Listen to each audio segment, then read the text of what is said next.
Tudo em ordem, tudo em ordem. Irmãos, eu tive que colocar aqui na tela porque o braço ficou um pouco curto já, entendeu? Então vocês têm um pouquinho de paciência. Pronto, aqui.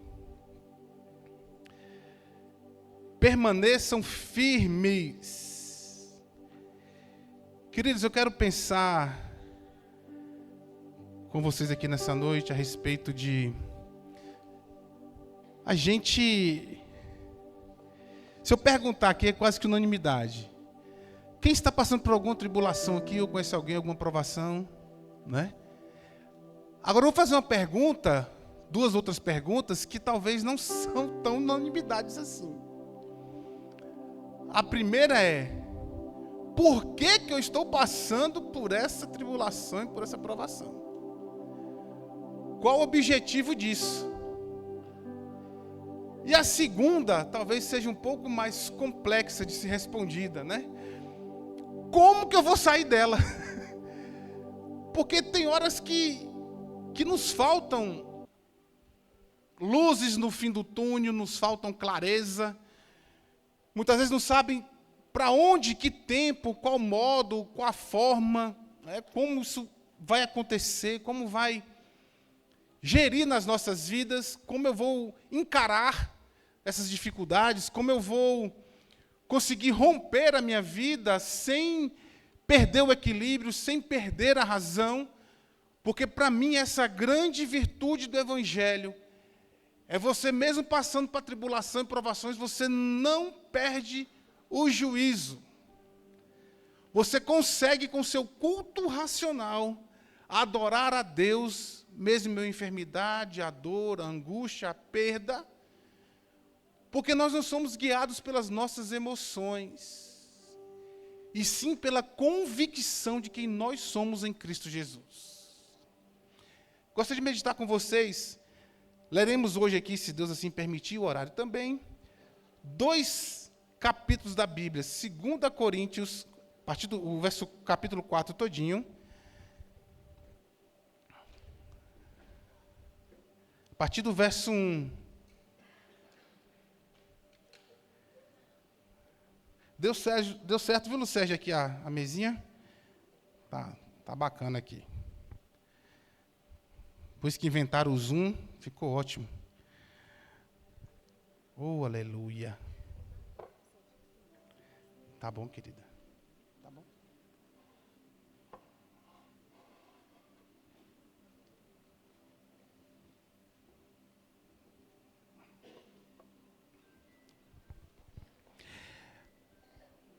As cartas de Paulo foram escritas com a carta mesmo, né? E depois foi dividido em capítulo, versículo, para melhor entendimento. E a gente às vezes lê um trecho assim e fica meio mais perdido assim, né? De onde vem isso aqui? Esse texto 1, eu achei assim também, né? A partir do verso 1. Portanto, vemos que temos este ministério pela misericórdia que nos foi dada. Não desanimamos. Parece que está meio solto, né? Que ministério é esse? Aí volta a sua página da Bíblia, eu volto um pouquinho.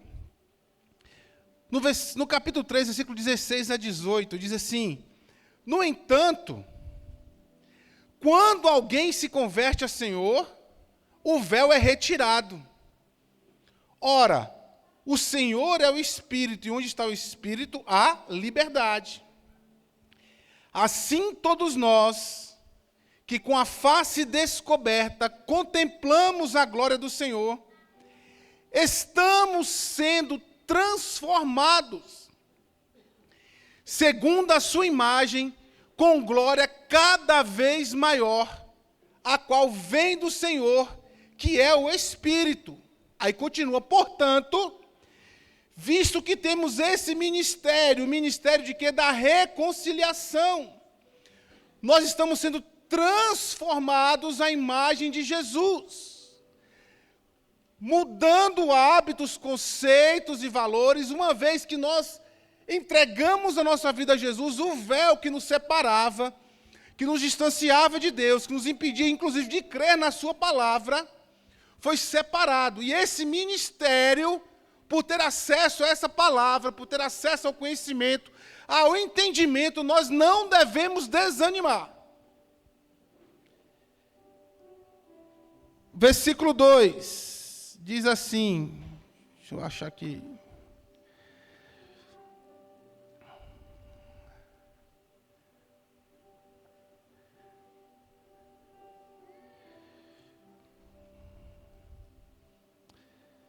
Versículo 2: Antes, renunciamos os procedimentos secretos e vergonhosos, não usamos de engano, nem torcemos a palavra de Deus. Ao contrário, mediante a clara exposição da verdade, recomendamos-nos a consciência de todos diante de Deus. A primeira grande revelação que nós temos que ter, como sair das dificuldades e das lutas, é entender que Deus está no processo. Nós não estamos só. Deus está revelando a sua face da maneira que lhe convém. Deus e a sua multiforme graça se manifesta nas nossas vidas de diferentes formas. Cada um ele trata com a individualidade, cada um ele trata de acordo com as necessidades, com as inseguranças, com os medos. Eu não vou entrar no mérito de saber por que nós estamos aqui, se foram escolhas erradas, se foi maldição hereditária. Eu não quero entrar nesse método, quero entrar nesse método, quero entrar no mérito de que Deus permitiu e permite que nós passamos por dificuldades para nos tornar semelhantes a Jesus. Ele revela de que nós somos constituídos. A aprovação chega para nós entendermos que nós não somos intocáveis, que nós não somos infalíveis, que nós não somos extraterrestres, que nós estamos susceptíveis às dificuldades e às injustiças da vida. Deus é justo, mas a vida é injusta.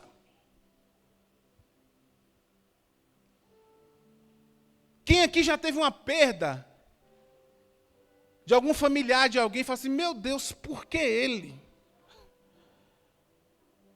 Como eu questionei Deus, por que meu pai? Tinha 11 anos de idade, por que meu pai? Tanta gente aí, assassina, bandido, gente que faz mal, cabeça de criança, né? Por que você não levou estes? E essas questões, por vezes, nos tiram ou querem nos tirar do centro, né? Nos levar para um limbo, para um lugar de que parece que Deus está nos punindo, que Deus está nos castigando. Não há punição em passarmos por tribulações. Existe um aperfeiçoamento de Deus. Vamos caminhando um pouquinho mais aqui. Vocês estão tendo paciência comigo aí, viu, queridos? Vamos para o verso 7. Temos, porém, este tesouro em vaso de barro, para mostrar que o poder que a tudo excede provém de Deus e não de nós. Precisamos ter muito cuidado.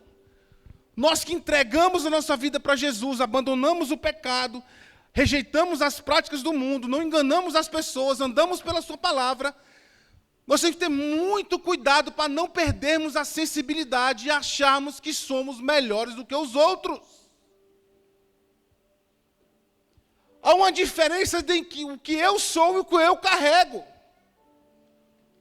O que eu sou é um vaso de barro, frágil, sem forma. Eu sou um vasão, né?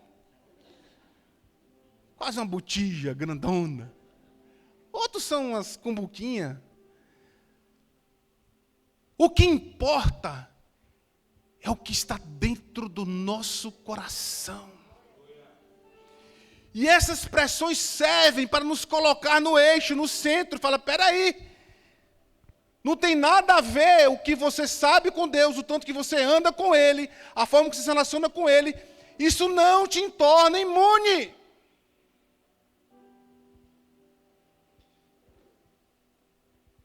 Simplesmente revela a nossa fragilidade, miserável homem que sou. Jó conheceu a Deus na sua face, no seu momento pior. Mas a virada da chave de Jó foi quando ele deixou de olhar para as suas dores, para as suas feridas na alma e também físicas, se coçando com caco e cinza. E a Bíblia fala assim, e Deus mudou a sorte de Jó, enquanto ele orava pelos seus amigos. As pressões muitas vezes vêm para nos tirar do nosso egocentrismo, da nossa soberba, da nossa pretensão de acharmos que somos melhores do que as pessoas que estão aí fora perdidas sem Deus.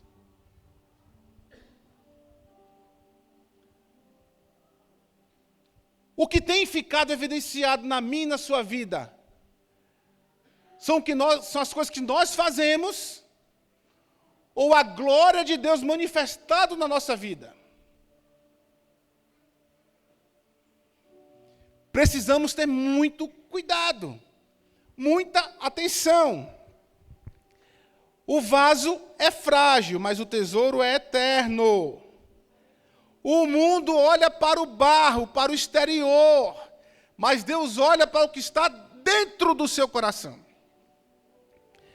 Talvez pessoas olhem para você e só vejam limitações. Aí Deus fala assim, é por meio deste improvável que eu vou manifestar a minha glória. Há uma diferença nítida entre o que o mundo espera de você e o que Deus espera de você. O mundo muitas vezes quer ver a sua queda, a sua derrota. Ele não é crente, não falava que não pecava, não falava que não ficava enfermo, que andava em vitória em vitória, que triunfa em triunfa, de glória em glória. Eu boto o pé, depois Deus bota a fé.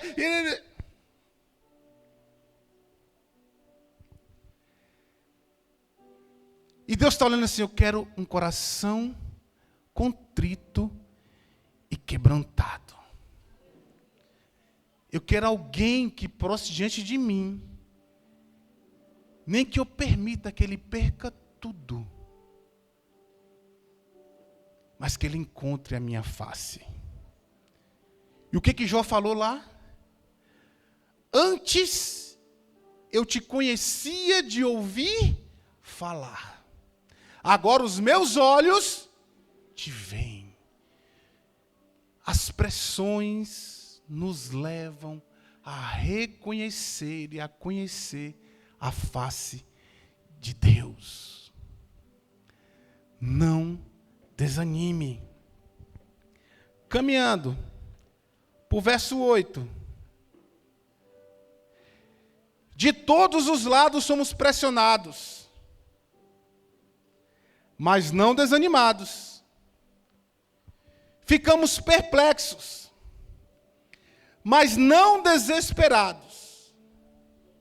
Somos perseguidos, mas não abandonados. Abatidos, mas não destruídos. Por quê? Qual a razão? Porque nós trazemos sempre no corpo o morrer de Jesus, para a vida de Jesus também seja revelada no nosso corpo. As pessoas estão na expectativa de ver você cair, e Deus está na expectativa e levando para revelar a sua glória no meio da sua fraqueza. Você vai estar atribulado, mas não será angustiado. Existe uma condição, existe um limite para a sua dor, existe um limite para a sua provação, E esse limite também é determinado por Deus e pela sua presença. Atribulados, mas não angustiados. Existe um limite. Deus sabe o nosso limite. Perplexos, mas não desesperados. Perseguidos, mas não abandonados. Abatidos, mas não destruídos. Essa condição está oferecida a nós, permitida às nossas vidas. Olha o versículo 11, como é que finaliza isso aqui. Pois nós, que estamos vivos, quantos estão vivos aqui, de glória a Deus?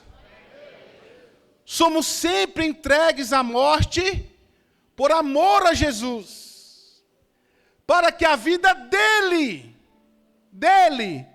também se revele no nosso corpo mortal, falível, limitado, finito, que tem uma vida muito curta.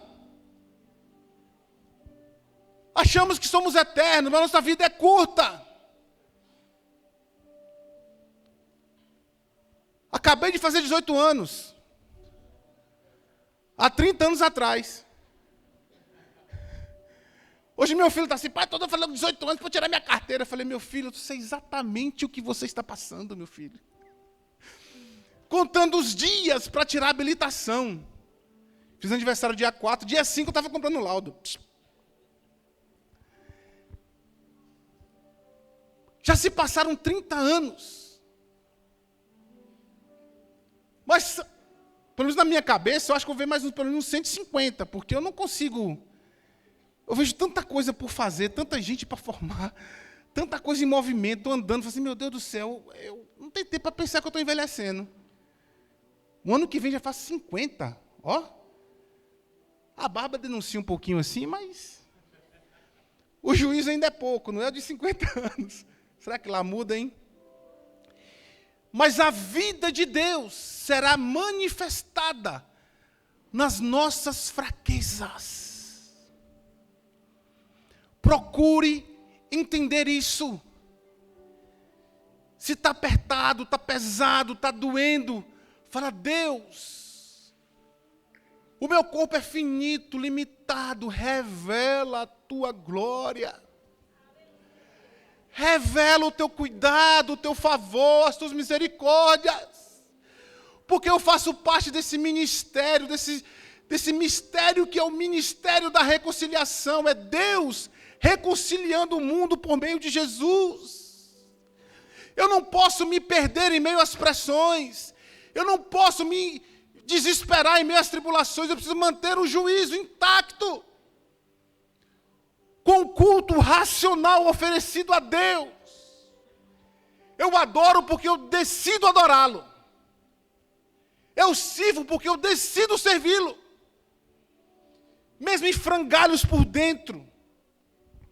Mas com a mente cativa em adoração àquele que por mim morreu e ressuscitou. Vamos caminhar mais um pouquinho.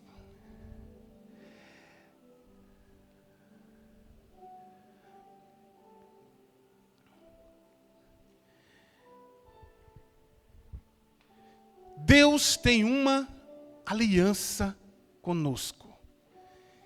E esta aliança é o certificado de que em nós estamos nele. E existe um compromisso dele conosco e nosso com ele. Você passa alguma dificuldade no seu casamento? Normal, né? Diferença de temperamento, de escolhas, né?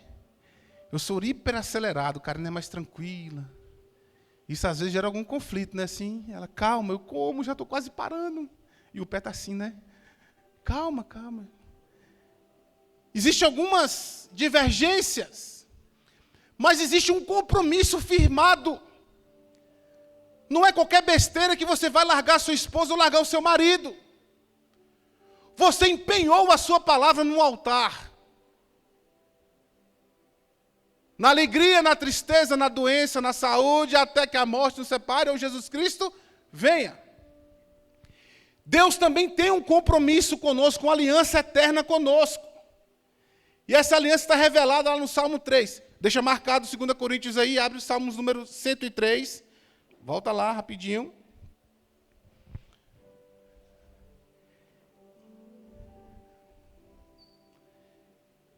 Eu estava nessa idade de 18, 19 anos, num acampamento, num sítio de uns amigos, na verdade. E no finalzinho do dia eu fui colocar fogo na fogueira e fiquei ali orando, e sozinho, eu, a fogueira e Deus. E era um momento assim de algumas decisões da carreira profissional que eu tinha que fazer, né? Para qual área da engenharia eu ia, se eu sairia de Valadares, se eu continuaria lá. E eu estava com o coração meio angustiado, né? E aí eu comecei a ler o Salmo, e li o Salmo 103, diz assim, ó: bendiga ao Senhor, ó minha alma, e todo o meu ser bendiga o seu santo nome. Bendiga ao Senhor, ó minha alma, e não se esqueça de nenhuma das tuas bênçãos. É Ele quem perdoa as tuas iniquidades e cura todas as suas doenças. É Ele quem resgata a sua vida da sepultura e coroa de amor leal e compaixão. Quem faz de bens a tua existência, de modo que a sua juventude se renova como a da águia. O Senhor faz justiça e defende a causa de todos os oprimidos. Ele manifestou os seus caminhos a Moisés, os seus feitos aos israelitas. O Senhor é compassivo e misericordioso, tardio em irar-se, cheio de amor leal. O amor de Deus é leal. Existe um pacto de sangue. Esta aliança foi gerada com um pacto de sangue.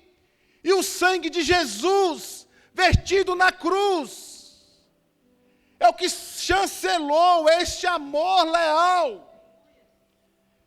Este amor que resume tudo, que põe um fim em tudo, que nos reconcilia, que nos aproxima de Deus. Não acusa sempre, nem fica ressentido eternamente. Não nos trata segundo os nossos pecados, nem nos retribui conforme as nossas iniquidades. Aleluia! Muito obrigado, Pai, porque nós éramos merecedores da tua ira. E o Senhor nos alcançou com a tua misericórdia. Como os céus se elevam acima da terra, assim é grande o seu amor para os que o temem.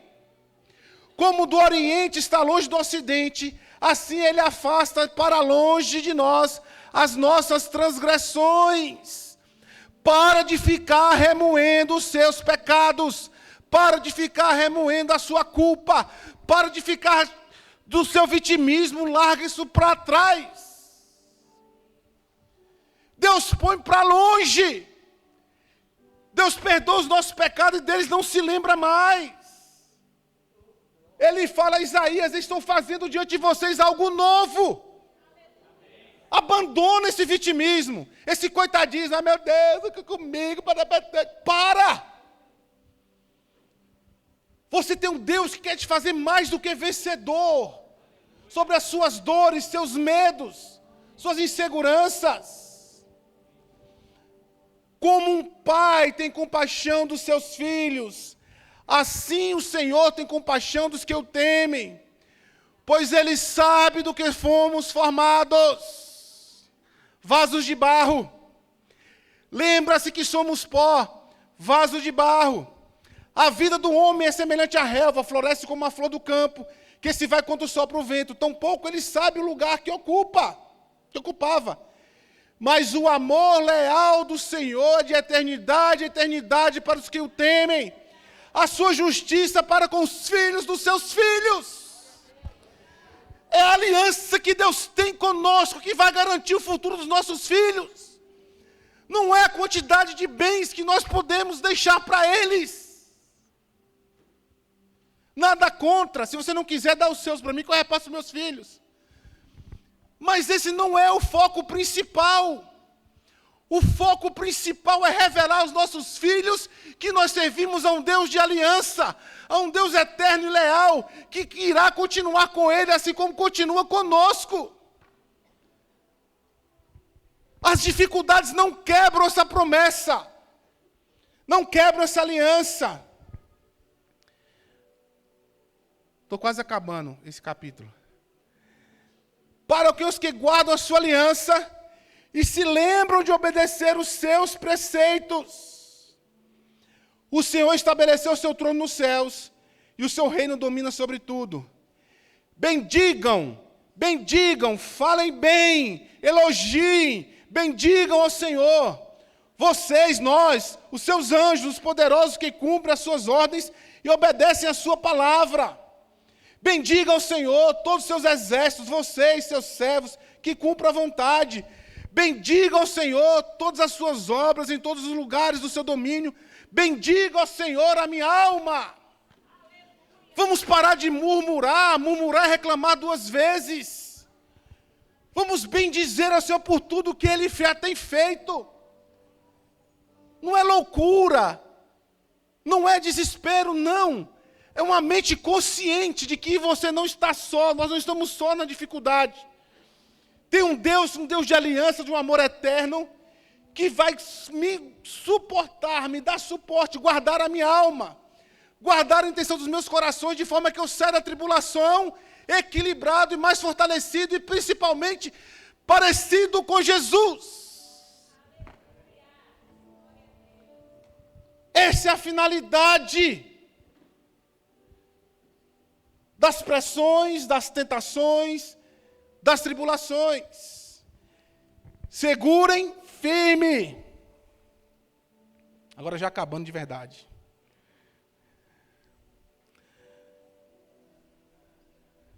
Voltando ao versículo 14 de 2 Coríntios.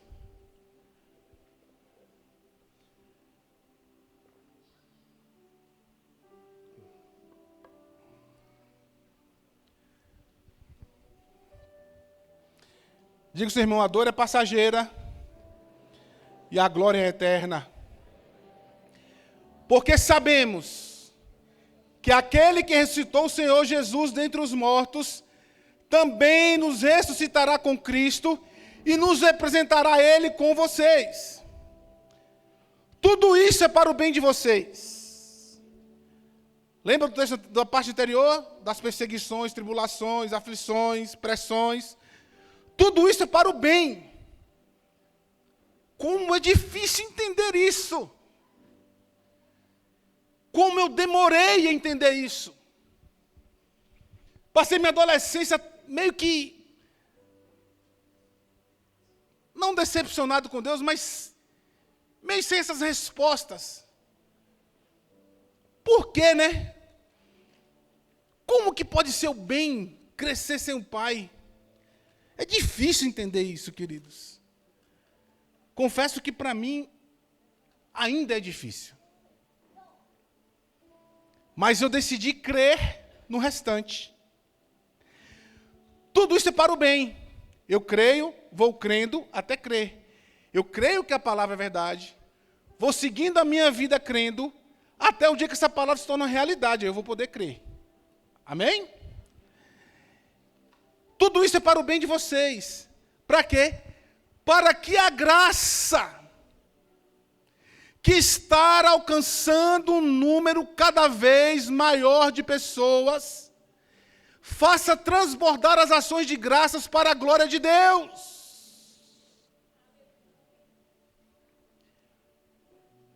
Por isso que o evangelho é loucura para quem perece. Mas para nós é o quê? Jesus do céu. O evangelho para nós é poder de Deus. É loucura para quem perece, para quem está no pecado, distante de Deus.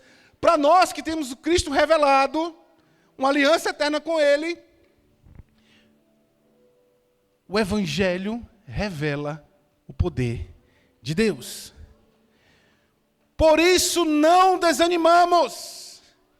Embora exteriormente nos desgastamos, as rugas aparecem, né? Uns tiram com botox e tal, mas as rugas aparecem, os desgastes, a barbinha branca. Interiormente estamos sendo renovados dia após dia. Por quê? Pois os nossos sofrimentos, leves e momentâneos, produzem para nós uma glória eterna, que pesa muito mais do que todos eles. Deus tem para nós uma recompensa infinitamente superior do que as dificuldades que nós temos experimentado aqui na terra. É breve e momentânea, porque nós estaremos uma eternidade com Deus. E eu ouço dizer que talvez se nós não passássemos por essas dificuldades, nós não teríamos a mesma intensidade na busca a Deus. Quantos aqui já viram alguém precisando de um alívio, de um socorro, Deus abençoe, depois some? Eu conheço milhares, centenas de milhares. Assim eu, você, nós, devemos fixar os nossos olhos naquilo que se vê, não naquilo que se vê, mas no que não se vê. Pois o que se vê é transitório, mas o que não se vê é eterno. É eterno. A fé é a ponte antecipada das coisas que nós não vemos, mas nós antecipamos. Nós precisamos trazer a esperança por meio da fé. É a posse antecipada. É esse coração grato, sabendo que vai passar, sabendo que é só um momentinho. E quando você abre a janela do seu carro e você olha para fora, você percebe que tem pessoas e situações muito piores do que a sua. Dá um pulinho no hospital de base ali, vai só na UPA.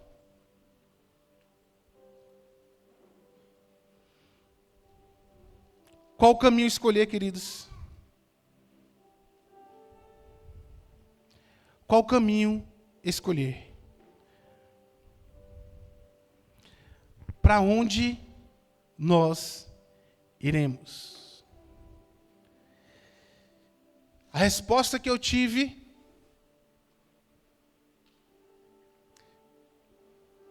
que resolveu a inquietude do meu coração. Eu parei de perguntar a Deus por quê? Por quê? Por quê? Numa vigília, eu gosto de ficar no fundo da igreja, você pode observar, para mim é quase que um castigo ficar aqui na frente. Eu sempre gosto de ficar lá no fundo. Eu estava numa vigília sozinho dos jovens, lá em Governador Valadares, já era uma madrugada. Deus falou comigo assim: meu filho, eu coloco diante de você dois caminhos. A vida e a morte. Eu rogo, eu insisto, eu suplico, escolha a vida.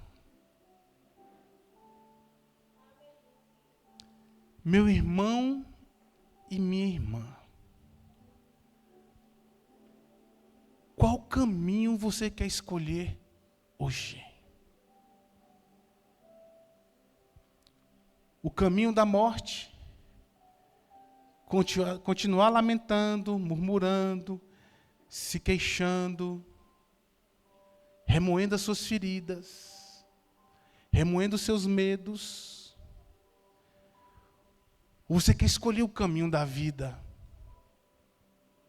onde a glória de Deus é revelada no seu corpo finito e mortal. Louvor.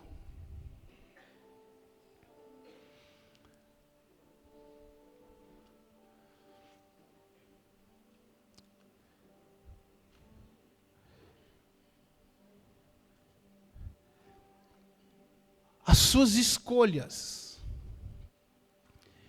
e posicionamento diante das dificuldades revelam qual caminho você está.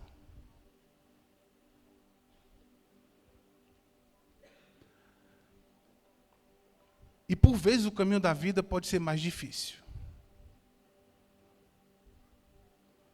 É muito mais fácil abandonar um filho envolvido nas drogas do que ir atrás dele. É muito mais fácil, e até socialmente muitas vezes convincente, abandonar um filho preso.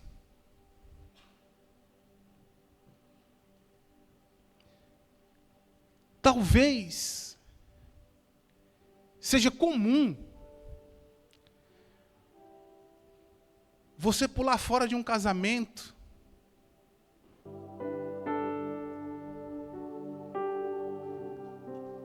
é muito mais fácil do que tentar corrigi-lo. Mas a questão não é essa.